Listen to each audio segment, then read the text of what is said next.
It is high time for France to lift its knee off our neck and put an end to this unjust oppression.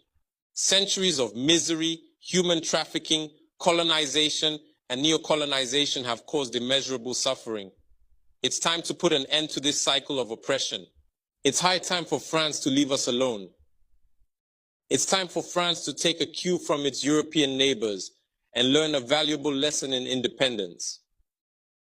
Germany is the leading economic power in Europe, significantly surpassing France, which is ranked as the third or fourth largest economic power globally. Germany does not exploit any country, any colony. I can mention Italy, I can mention Spain, who had colonies before, but who do not exploit anyone, who do not interfere, who do not impose leaders in their former colonies. On what grounds does France believe it can continue to impose leaders on us and make choices on our behalf? This must come to an end.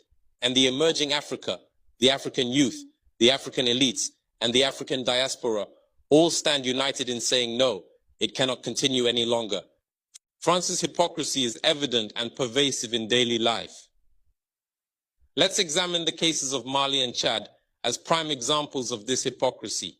In Chad, where the constitutional process has been interrupted, France applauded and its president visited to officially consecrate the new king's coronation ceremony.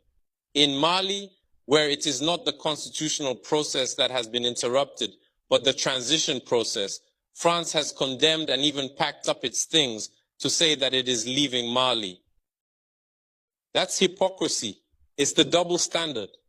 It is the double language that France employs in its dealings with Africa.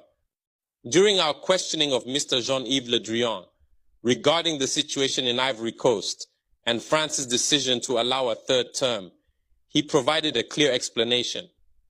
He stated that while he accepted the third term for Ouattara, he refuses it for Belarus.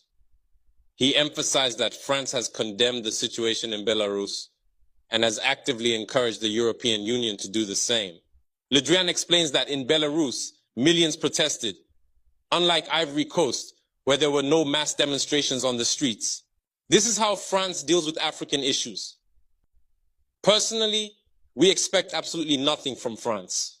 We desire her to cease meddling in our matters so that the people of Senegal can exercise their freedom of choice rather than being influenced by France's selection of a candidate using the tactics we are aware of. We begin by targeting individuals, adorning them with the Legion of Honor or a similar knightly rank, enlisting them in Masonic lodges, and informing them to prepare themselves as they will be next in line. Even the hypothesis that Macky Sall may not succeed, we know who is being prepared by France. This must come to an end. It will not occur in this manner any longer. Let's be clear. We have absolutely nothing against the French people.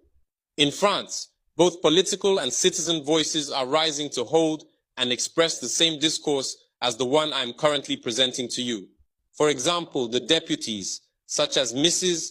Frédérique Dumas, who regularly speaks on the platform of the Assembly, who regularly writes to the Minister of Foreign Affairs, since she is a member of the Foreign Affairs Committee, to raise this unfair behavior of France towards Africa, hold the same speech as us. The same Mr. Jean-Luc Mélenchon, Jean-Paul Lecoq, André Chassaigne, all deputies, hold the same discourse as us, and hundreds of other voices.